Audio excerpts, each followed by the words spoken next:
जो संदर्भ आपके समक्ष लिया गया था वो लिया गया था सृष्टि और दृष्टि। सृष्टि का तात्पर्य है जो दिखाई दे रहा है, और दृष्टि का तात्पर्य है उसको हम जिस ढंग से देख रहे हैं। घटना पूरी की पूरी वही होती हैं जो संसार में होती हैं। उसी को जैसे किसी व्यक्ति ने अच्छा कार्य किया, उसके माता पिता उसको दूसरी दृष्टि से देखेंगे और समाज के लोग दूसरी दृष्टि से देखेंगे। किसी ने बुरा कार्य किया, उसके माता पिता उसको दूसरी दृष्टि से देखेंगे और दूसरे लोग दूसरी दृष्टि से देखेंगे। द्वापर युग और त्रेता युग में, द्वापर में भगवान श्री कृष्ण का अवतार हुआ और त्रेता में भगवान श्री राम का अवतार हुआ। आज हमारे डालमिया जी पूछ रहे थे, वो प्रश्न ऐसा था कि मैं वहां पर मैंने संक्षेप में बोल करके छोड़ दिया। मैं चेष्टा करूंगा कि अगर कहीं से कुछ वो आ सका प्रसंग तो बताऊंगा। बोले सूक्ष्म शरीर और स्थूल शरीर और कारण शरीर। तो वो कह रहे थे कारण जो है उसका तात्पर्य बताइए। तो कारण का तात्पर्य बगैर सूक्ष्म और बगैर स्थूल को बताए तो नहीं बताया जा सकता। तो यदि इस विषय में उसका समावेश हो सका तो मैं वो कहूँगा। और कल चिरंजीव नाम नहीं पता, विवेक शशांक, शशांक ने कल हमसे पूछा कि जो घटनाएं होती हैं वो अच्छी बुरी अनुकूल प्रतिकूल, अच्छाई और बुराई का जो भाग है वो क्या है, किसको हम माने अच्छा किसको माने बुरा। तो इस संदर्भ में मैंने अपने गुरुदेव से एक बार प्रश्न किया था कि महाराज जी कभी हमें कोई बताने वाला ना हो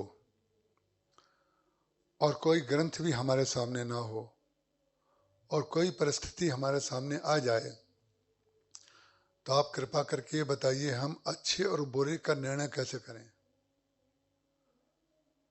मेरे अंदर जो प्रश्न आते थे वो सब मैंने केवल मात्र महर्षि से किए हैं और किसी से नहीं किए हैं आज तक। सारे संतों को मैंने अपना सर रख करके प्रणाम किया है, लेकिन प्रश्न मैंने किसी से नहीं किया। और इसलिए मैंने प्रश्न नहीं किया क्योंकि मेरा ऐसा मानना है कि कोई प्रश्न ऐसा नहीं है जिसका उत्तर राम किंकर जी महाराज ने अपने साहित्य में ना दे दिया हो। जिसके पास साहित्य है, आज डालमिया जी ने बहुत बड़ी मात्रा में क्या सुंदर लाइब्रेरी उन्होंने धार्मिक दिखाई अपने घर में। उसमें महाराज श्री के कम से कम 17 से 18 ग्रंथ रखे हुए थे। मैंने उनसे निवेदन किया, और हमारा जो एक बड़ा सत्संग का ग्रुप है उसमें मैंने परसों ही एक जज का नाम लेकर के लिखा।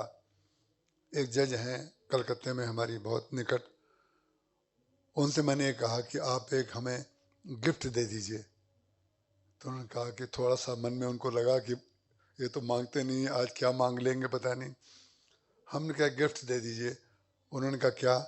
हमने कहा कि महाराज राम किंकर जी को पढ़ लीजिए।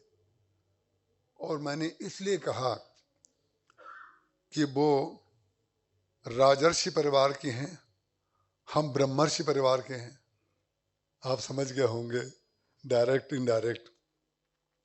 उनका रक्त बड़ा तेजस्वी है, उनकी वाणी बड़ी ईमानदार है वो, और बड़ा कठोर निर्णय लेती हैं। और वो हमसे जब बात करती हैं तो भी थोड़ा मुझे लगता है कि मैं किसी जज से बात कर रहा हूँ। लेकिन हमने उनको ना जाने कितनी हजारों बार, बहुत ही कम दिन का संपर्क है, लेकिन हमने उनको दिखा दिया है कि हम बिल्कुल नतमस्तक ही रहते हैं। हम कभी भी अपनी तेजस्विता, अपना ज्ञान किसी ऊपर आरोपित नहीं करते हैं। तो वो उससे बड़ी प्रभावित हो गई कि हमने आपको इतना ज़्यादा बाएं दाएं किया लेकिन आप अपनी स्थिति में रहते हैं। उसका कारण क्या है? मैंने कहा राम किंकर जी को पढ़ लीजिए। उसको पढ़े बगैर हम उत्तर दे देंगे तो हमारा आपका संपर्क समाप्त हो सकता है। हम चाहते हैं पहले आप उनको पढ़ लीजिए, तब आपको ये पता चल जाएगा मैं ये नतमस्तक कितना क्यों रहता हूं। हम अपने उद्देश्य पर दृष्टि रखते हैं, ध्यान रखिएगा, उद्देश्य पर। हम हिलते इसलिए नहीं हैं, आप हमारे जीवन की किसी भी घटना का कोई भी अर्थ लें, वो आपकी अपनी दृष्टि है, लेकिन हमारी अपनी दृष्टि मात्र इतनी है कि यदि हमारे द्वारा किसी का किसी तरीके से कल्याण हो सकता है और हमारे हिलने डुलने से किसी का कल्याण रुक सकता है, तो हम साष्टांग प्रणाम करने को तैयार हैं, लेकिन हम तनने को तैयार नहीं हैं। हम हमेशा झुक करके किसी भी व्यक्ति के सामने कोई हमसे कुछ भी करा ले, अभी आप में से कोई उठ करके कह दे कि आप उठ जाइए, मैं अभी उठ जाऊंगा। एक बार भी ये नहीं पूछूंगा आप मुझे उठने के लिए क्यों कह रहे हैं। उसका कारण क्या है? जिसने बैठाया है वही उठा रहा है। मैं एक ही चीज जानता हूं, ना मैं बैठने वाला हूं ना मैं उठने वाला हूं। तो द्वापर युग में जो श्री कृष्ण ने किया और त्रेता युग में जो श्री राम ने किया, उसमें संसार की दृष्टि, जो पहले दिन मैंने कहा था आपको, संसार की दृष्टि राम को अलग मानती है और कृष्ण को अलग मानती है और शिव को अलग मानती है, गणेश को अलग मानती है। आपको अनादि की बात मैंने एक दिन कही थी, सब अनादि हैं। और अनादि दृष्टि जब तक आपके अंदर नहीं आएगी, अनादि दृष्टि, तो जो मैं महाराज जी की बात आपसे कह रहा था कि महाराज बताने वाला कोई ना हो और बुराई और अच्छाई का हमें निर्णय करना हो, हम क्या करें क्या ना करें, तो महाराज किससे पूछें बताइए। तब महाराज जी ने लेटे लेटे, मैं उस समय उनके शरीर की सेवा कर रहा था, ये सारे प्रश्नोत्तर मेरे जो हैं उनकी मालिश करते समय होते थे। और जब उनको नहलाता था उस समय, बाकी समय तो वो लोगों में घिरे रहते थे, 2 ही समय हमें अकेले मिलते थे। तो मैंने उनसे पूछा, उन्होंने कहा देखो भाई, जिस निर्णय में दूसरे का कल्याण हो वो निर्णय कर लो, और जिसमें अपना कल्याण हो उसको छोड़ दो, किसी से पूछने की जरूरत नहीं है। उसका कारण क्या है? द्वेष का, लड़ाई का, संबंध विच्छेदन का आधार मात्र एक होता है कि आप चाहते हैं कि ऐसा हो और हम चाहते हैं ऐसा हो। गुरु गोविंद सिंह जी का वाक्य बहुत सुंदर है, एक ने कही एक ने मानी, कहे नानक दोनों ब्रह्म ज्ञानी। बोले एक कहे और दूसरा मान लीजिए, मान ले। और किसी भी व्यक्ति को जब हम ये कहेंगे तो उसको समझ में नहीं आएगी बात, ऐसे हम कैसे मान लें, लेकिन मान के देख लीजिए, 1 साल नहीं, 2 साल बाद नहीं 10 साल बाद किसी दिन आपको पता चल जाएगा हमने मान के कितना अच्छा किया, और उसको पता चल जाएगा हमने मनवा के कितना गलत किया। उसका कारण क्या है? जिसको भगवान पर विश्वास है, जिसको अपने गुरुदेव के चरणों की कृपा पर विश्वास है, वो अडिग रहेगा, वो कहीं हिलेगा नहीं। क्योंकि आए थे तो गुरुदेव ने भेजा, जा रहे हैं कोई वापस कर रहा है तो गुरुदेव भेज रहे हैं, मेरी अपनी मान्यता तो यही है। तो श्री कृष्ण ने जो किया, श्री राम ने जो किया, वो अलग अलग नहीं किया, वो केवल हमारा दृष्टि भेद है। घटना क्रम बिल्कुल बिल्कुल वही है महाभारत में भी, और घटना क्रम रामायण में भी वही है। केवल मात्र हमारी दृष्टि के कारण रुक्मणी जी का हम लोग हरण बताते हैं, और रावण जो है सीता जी का भी हरण करता है। ये हमारी दृष्टि देखिए कैसी है। भगवान कृष्ण रुक्मणी जी का हाथ पकड़ रहे हैं, उसको जनता कहती है रुक्मणी जी का हरण किया, और रावण उनको खींच करके ले जा रहा है अपने साथ, उसको भी जनता कहती है कि रावण ने हरण किया। तो हरण की कोई व्याख्या होती है कि नहीं? इसी के लिए सत्संग होता है केवल। भगवान कृष्ण ने हरण नहीं किया, रावण ने हरण किया। भगवान कृष्ण ने तो वरण किया। वरण किया जाता है अपने का और हरण किया जाता है दूसरे का। तो श्री कृष्ण ने वरण किया। कौन सी संसार की ऐसी वस्तु है जो भगवान को हरण करके लेनी पड़ेगी? कोई ऐसी वस्तु है क्या जो उनकी नहीं है? जब गोपियों ने ये कहा कि आपके लाला ने मिट्टी खाई है, जब मिट्टी खाई है ये कहा गया, तब श्री कृष्ण से पूछा यशोदा जी ने, तूने मिट्टी खाई है? उन्होंने कहा मैंने मिट्टी नहीं खाई है। विचित्र बात है। उन्होंने कहा ये जितनी भी सखियां हैं ये जो बोल रही हैं ये क्या झूठ बोल रही हैं? उन्होंने कहा ये सब मिथ्या बोल रही हैं, ये सब झूठ बोल रही हैं। संसार कहता है भगवान कृष्ण झूठे हैं। सारे संसार के लोग जो हैं कहते हैं भगवान कृष्ण झूठे हैं, क्योंकि जन्म से ही उन्होंने झूठ की सबसे पहली शिक्षा अपने पिताजी को दी। उनके पिताजी वसुदेव जी बड़े सत्यवादी, और सत्यवादी की सबसे बड़ी समस्या ये होती है वो सत्य को नहीं पकड़ता है, वो वादी को पकड़ता है। सत्य होता है ईश्वर, वादी होता है मनुष्य। जहां किसी गुण को आपने अपने अंदर स्वीकार किया उसी समय हम वादी हो गए। आपसे पूछा जाए कि द्वापर युग में सबसे बड़ा सत्यवादी कौन है, तो सब लोग कह देंगे युधिष्ठिर जी। लेकिन युधिष्ठिर जी सत्यवादी हैं क्या? श्री कृष्ण सत्यवादी नहीं है क्या? तो हमारे महाराज जी ने इसका बहुत सुंदर निराकरण किया। बोले युधिष्ठिर जी सत्यवादी हैं और श्री कृष्ण सत्य हैं। श्री कृष्ण सत्य हैं। वादी होता है व्यक्ति, और वादी जब होगा वो अपने अहम में स्थित रहेगा, क्योंकि वो सत्य की प्रतिज्ञा ले लेता है।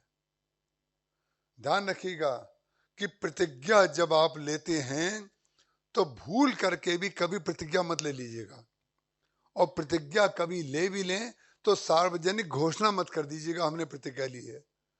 और जिस दिन आपने कोई प्रतिज्ञा ली और आपने सार्वजनिक घोषणा कर दी तो जीवन पर्यंत आप उसकी प्रतिज्ञा को पूरा करने की लगे रहेंगे। आपके दिमाग में ये आएगा ही नहीं कि हमें सही करना है कि गलत करना है।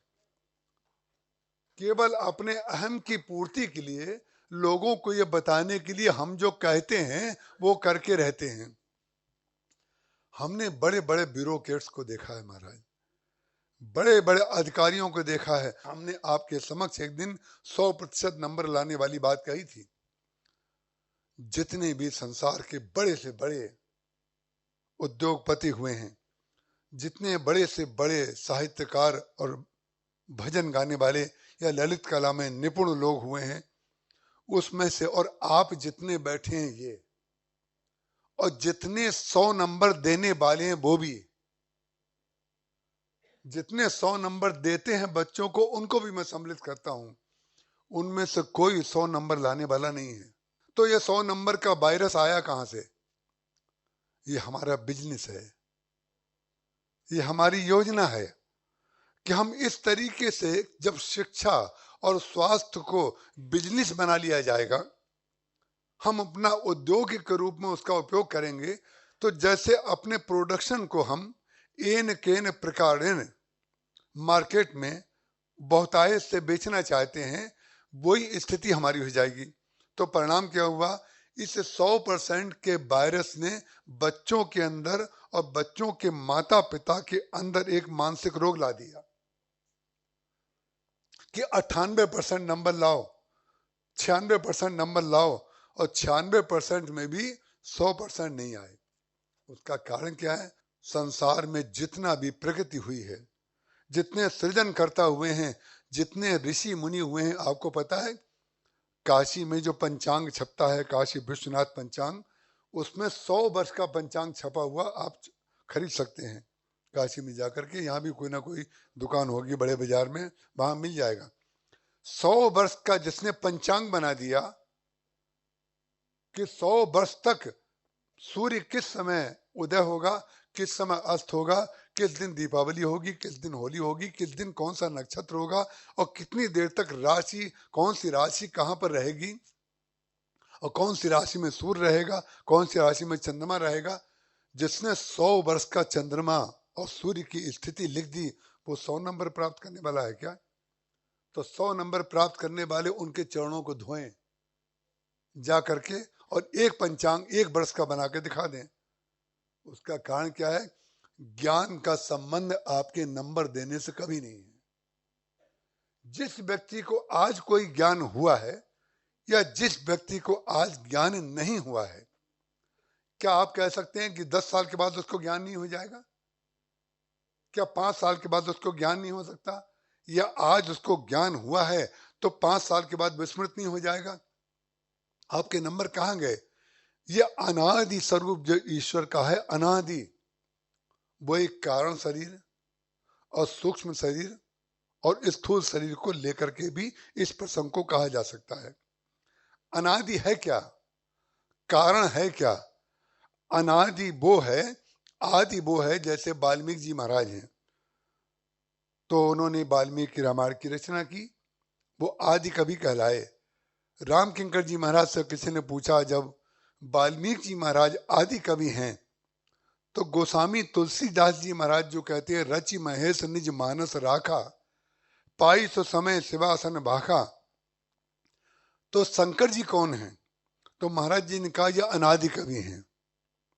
अनादि कवि का तात्पर्य क्या होता है? जो शंकर जी अपने विवाह में अपने पुत्र की पूजा करने को तैयार हो जाए। जो शंकर जी पार्वती जी मुनि अनुशासन गणिपति पूजो संभ भवानी, को करी संशय करे जिमि सुर अनादि जी जाने। बोले शंकर जी ने गणेश जी की पूजा की और मुनियों ने, ब्राह्मणों ने कहा, महाराज गणेश जी की स्थापना की गई है, इनका पूजन करिए। संसार का कोई भी वैज्ञानिक इस बात को काट देगा कि अभी तो विवाह नहीं हुआ है शंकर जी का, तो अभी गणेश जी का पूजन कैसे हो सकता है? वही कारण शरीर पर आप चले जाइए। जिस कारण को आप बीज मानते हैं, आप आम के मूल को क्या मानते हैं? बीज मानते हैं ना, जो आम की गुठली होती है, लेकिन उसका नाम तो बीज है, बीज है वो। लेकिन बीज में विचित्र बात है, ना जाने कितने बीज भंडार में बीज रखे रहते हैं, जो खेती में काम आते हैं, फल बोने के लिए, सब्जी बोने के लिए, धान्य बोने के लिए। 6-6 महीने तक बीज रखा रहता है। 6-6 महीने तक आदमी को मरने के बाद रख दीजिए तो बीज नहीं रह जाएगा, लेकिन बीजों में बीज रहता है। तो उस बीज में कौन सा बीज रहता है? जिस बीज को आप बीज कहते हैं, वो तो उसका नाम है, वो उसका रूप है, उसकी आकृति है, उसका गुण है।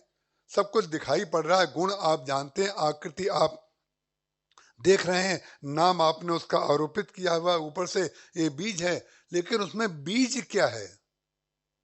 जो बीज के अंदर बीज है, जिसको कोई आज तक जान ही नहीं पाया है कि वो कौन सा बीज है, कि जिसको निकालने के बाद सुखा दिया गया और डब्बे में बंद कर दिया गया और साल भर के बाद बेचा जा रहा है, तो भी वो बीज है। उसी को कहते हैं आत्मा, उसी को कहते हैं ब्रह्म। और जो व्यक्ति आत्मा और ब्रह्म को उस बीज में देखेगा, उसके लिए सृष्टि में केवल भगवान ही भगवान दिखाई देंगे।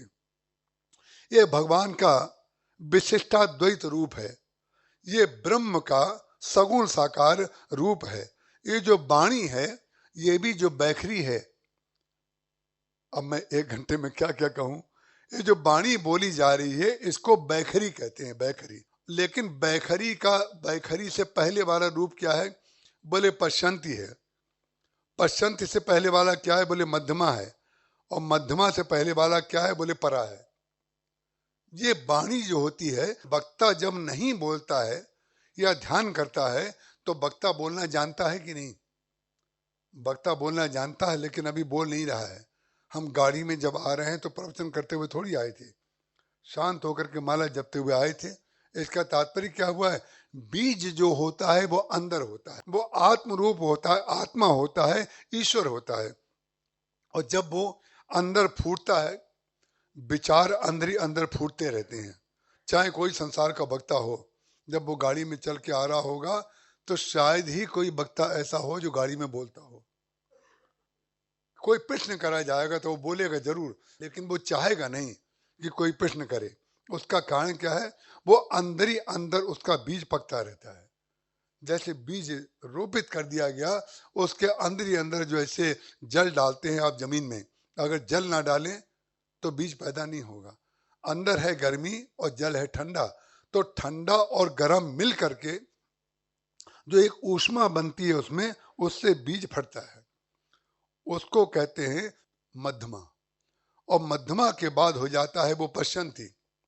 पश्चंती माने जब वो फूट करके बाहर निकल आया, तब वो पश्यन्ति हो गया। उसके बाद जब वो बोलने लगा, जब वो दिखाई पड़ने लगा, जब उसने फल दे दिए, वृक्ष बन गया, तो उसको कहते हैं बैखरी। मगन ध्यान रस दंड जुग पुनि मन बाहिर कीन, रघुपति चरित महेश तब हर्षित बरनय लीन। ये वही पद्धति है। इसीलिए जो बीज तत्व है, किसी से पूछा जाए ये बीज क्या है, बोले बीज केवल नाम है, रूप है, गुण है, ये सब आरोपित हैं। लेकिन सारे आरोपों से जो ऊपर तत्व है वो क्या है, वो ईश्वर तत्व है। इसी को सूक्ष्म कहते हैं, सूक्ष्मतम कहते हैं, सूक्ष्मतम। जैसे प्रियतम, एक होता है प्रिय, और प्रिय के साथ तम क्यों लगा दिया गया? सृष्टि के लोग जो हैं ग्रामर पढ़ते हैं, और ग्रामर में लिखा गया प्रीतम। प्रीतम माने जैसे स्त्री कोई अपने पति को प्रीतम कहे, तो शरीरवादी लोग जो हैं प्रियतम का केवल एक ही अर्थ लेते हैं कि कोई स्त्री अपने प्रिय को प्रीतम कहे। लेकिन भक्त लोग अपने भगवान को प्रीतम कहते हैं, भक्त लोग अपने भगवान को प्रीतम कहते हैं, और हम लोग न जाने कितनों को प्रियतम कहते हैं। क्यों प्रियतम कहते हैं? जो अपनी प्रियता से भी ऊपर दिखाई देता हो उसको कहते हैं तुम तो प्रियतम हो। मैंने प्रियता की सीमा से भी तुम बाहर चले गए हो। उसका कारण क्या? जिसके बगैर हमें रहा ना जाए, जिससे बात करे बगैर रहा ना जाए, जिसकी उपस्थिति बार बार अनुभव हो कि हम उसके पास हैं। हमारे यहाँ कई सज्जन मिलने आते हैं। एक सज्जन परसों आए थे, वो पहले दिन थे और फिर दिखाई नहीं दिए। कहने लगे इतने ठाकुर जी को आप लेकर के चलते हैं, इतना सामान लेकर के चलते हैं, आपको असुविधा नहीं होती है? हमने कहा आप कहना क्या चाहते हैं वो बताइए, हमें क्या होता है उसको छोड़िए, आप कहना क्या चाहते हैं जो बोलो। बोले इतना सामान लेकर के चलते हैं, ठाकुर जी को लेकर के चलते हैं आप। हमने कहा बस यही दृष्टि और सृष्टि है। हमने कहा कि आपको लग रहा है कि ठाकुर जी को मैं लेकर चल रहा हूं, मुझे लग रहा है ठाकुर जी मुझे लेकर के चल रहे हैं।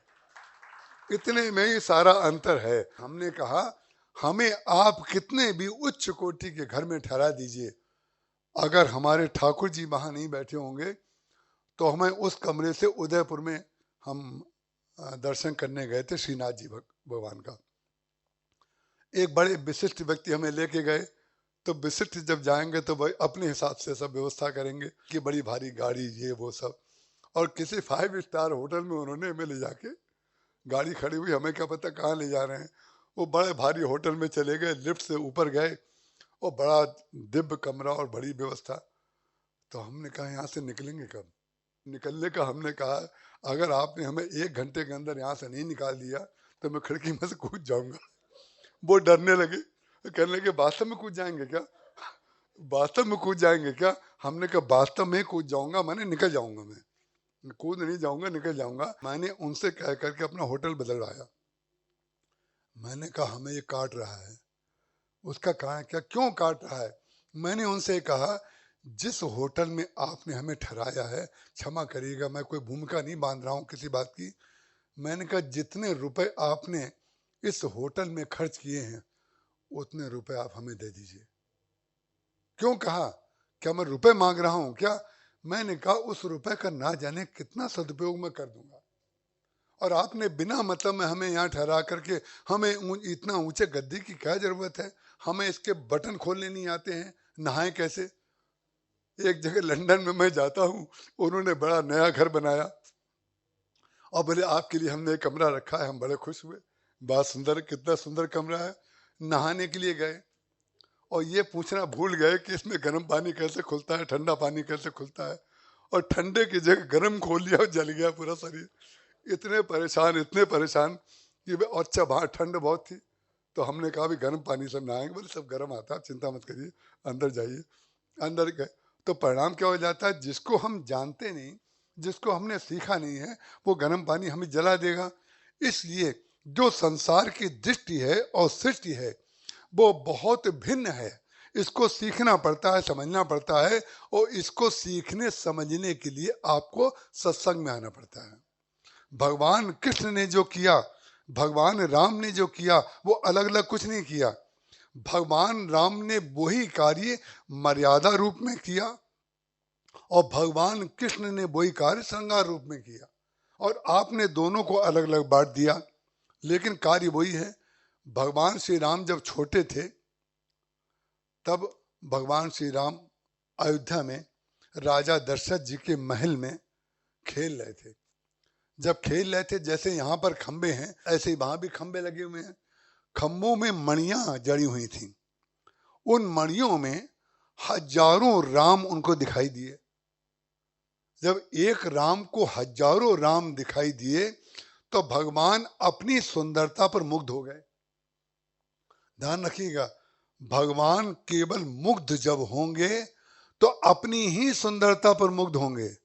कौन सी सुंदरता ऐसी हो सकती है संसार में जो भगवान से अलग हो और तब भी सुंदर हो? श्री सीता जी के लिए इसीलिए गोस्वामी तुलसीदास जी महाराज ने लिखा, एक ऐसी सुंदरता है इनके अंदर, बोले सुंदरता का सुंदर करई, छवि गृह दीप सिखा जनु बरई। बोले जो सुंदरता को सुंदरता प्रदान करने वाली सुंदरता है, ये वो सुंदरता है।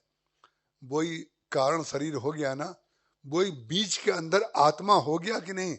बोले सुंदरता का सुंदर करई। जितनी भी सुंदरता संसार में दिखाई दे रही है, जितनी भी विशेषता संसार में दिखाई दे रही है, वो मात्र भगवान के अंदर जो सुंदरता है उसी का प्रतिबिंब है। प्रकाश जहां भी दिखाई दे रहा है वो सूर्य का ही प्रकाश होगा, चाहे वो पानी में सूर्य दिखाई दे, चाहे प्रतिबिंब के रूप में दिखाई दे, चाहे बिंब के रूप में दिखाई दे। और हमारे यहाँ कितनी दिव्य मान्यता है कि प्रातः काल सूर्य को अर्घ देना चाहिए। प्रातः काल सूर्य को अर्घ देना चाहिए। अर्घ देने की प्रक्रिया क्या है? बोले लोटे में जल भरिए, ऊपर उसको उठाइए और एक बार सूर्य को देखिए, दर्शन करिए उसका, और सूर्य को देखने के बाद पूरा का पूरा जल जो है जमीन में गिरा दीजिए। आंख बंद करके गिरा दिया, उसका फल क्या होगा मालूम है? वही प्रतिबिंब और बिंब, वही बीज और वही बैखरी और वही परा। परा बैखरी में कैसे एक सेकंड में आ जाएगा, आप जब देखेंगे। जहां आप जमीन पर पानी गिराते हैं तो जमीन से पहले जमीन पर प्रकाश तो था, लेकिन जमीन पर सूर्य नहीं था। जहां आप जल और पानी उसमें डालते हैं तो वो सूर्य जिसको आप डाल रहे थे वो उस पानी में प्रतिबिंब रूप में आ जाता है। जहां प्रतिबिंब रूप में वो दिखाई दिया तो इसका तात्पर्य क्या हुआ?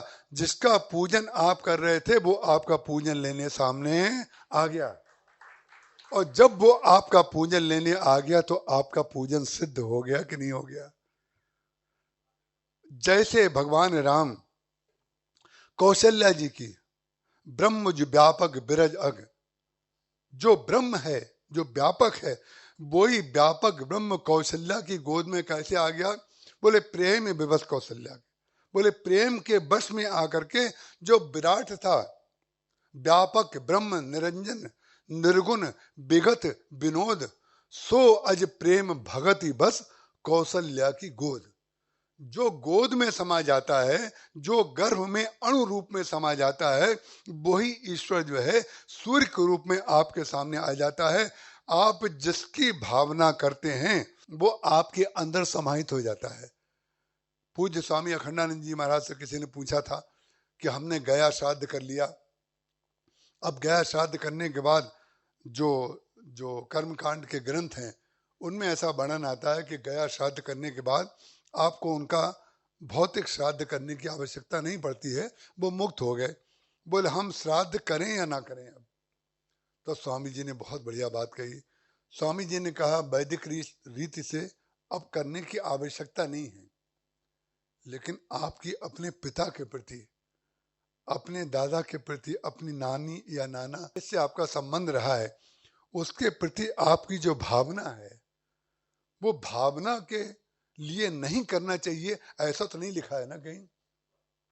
बोले भले ही ये कर्मकांड कहता है कि आपने कर लिया, और परिणाम क्या हो जाता है? लोग सीखी सिखाई पढ़ी पढ़ाई लोगों से बात बोलते रहते हैं, करते रहते हैं। स्त्रियों को शालिग्राम जी को नहीं छूना चाहिए, हनुमान जी को स्त्रियों को नहीं छूना चाहिए। ये किसने लिखा है? ये किसने कहा है? ये कहाँ लिखा हुआ है? क्यों नहीं छूना चाहिए? अगर लिखा भी है तो लिखने का कोई उद्देश्य है कि नहीं? जैसे आपको सड़क के बीच में एक सफेद लाइन बनाई जाती है कि इधर वाले लोग इधर चलेंगे और उधर से आने वाले लोग उधर से आएंगे। ये लकीर किस लिए बनाई जाती है? लकीर इसलिए बनाई जाती है कि जो ट्रैफिक है, जो सवारियां चल रही हैं, उनमें आपस में एक्सीडेंट ना हो, एक दूसरे से लोग टकराए नहीं।